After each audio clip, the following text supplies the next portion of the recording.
ఏమదో లెక్క 2 సంవత్సరాల్లో డజన్ పెళ్లిళ్ళు చేసుకుందట. 1 కాదు 2 కాదు 12 పెళ్లిళ్ళు చేసుకుందట. డబ్బున్న పురుషులే టార్గెట్ అట. ఎవరి దగ్గర పైసలు ఉంటే వాళ్ళని టార్గెట్ చేస్తుంది, పెళ్లి పేరుతో డ్రామా చేస్తుంది. ఈమె పేరు బేతి వీరదుర్గ నీలిమ. మంచిగా చూడుర్రి మళ్ళా.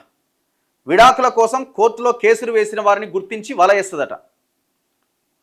విడాకుల కోసం ఎవరైతే కోర్టుకు వెళ్తారో ఇక వాళ్ళ వైపు ఈమె ఈమె వాళ్ళని చూస్తుందట. ఫస్ట్ కోనసీమలో నిత్య పెళ్లి కూతురి మోసాలు, అండగా మరో 3 అంతా కలిసి కోర్టులు దండుకుంటున్నారట. చర్యలు తీసుకోండి, న్యాయం చేయండి. అమలాపురం ఎస్పీకి బాధితుల ఫిర్యాదట. ఈ కిలాడి ఎవరంటే కిలేడి కోనసీమ జిల్లా రామచంద్రాపురం ప్రాంతానికి చెందినట్టుగా భావిస్తున్న బేతి వీరదుర్గ నీలిమ అనే యువతి మరో 3 సభ్యులతో కలిసి ఇదొక ముఠా అన్నమాట. ఇది వాళ్ళ పని అదే, పైసలు సంపాదించడానికి ఇదొక దందా అనమాట. ఇది ఇగో వాళ్ళంతా పోయి ఏడికి పోయారు అనుకుంటున్నారు, ఎస్పీ ఆఫీస్కి పోయి. వీళ్ళంతా వాళ్ళ బాధితులు పాపం. అమలాపురం ఎస్పీ కార్యాలయం ముందు నిరసన తెలుపుతున్న బాధితులు. దుర్గా ఈమె ఫోటోలు.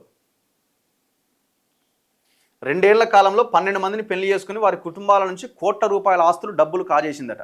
ఈ వ్యవహారంలో నీలిమతో సహా కుటుంబ సభ్యులుగా ఉన్న 3 అరెస్ట్ చేసి తమకు న్యాయం చేయాలంటూ ఉభయ గోదావరి జిల్లాల పరిధిలోని కొవ్వూరు, నర్సాపురం ప్రాంతాలకు చెందిన బాధితులు తమ కుటుంబాలకు జరిగిన మోసాలు వివరిస్తూ 4 పేజీల ఫిర్యాదు లేఖని అమలాపురం ఎస్పీకి ఇచ్చిరట. ఇట్లున్నది కథ.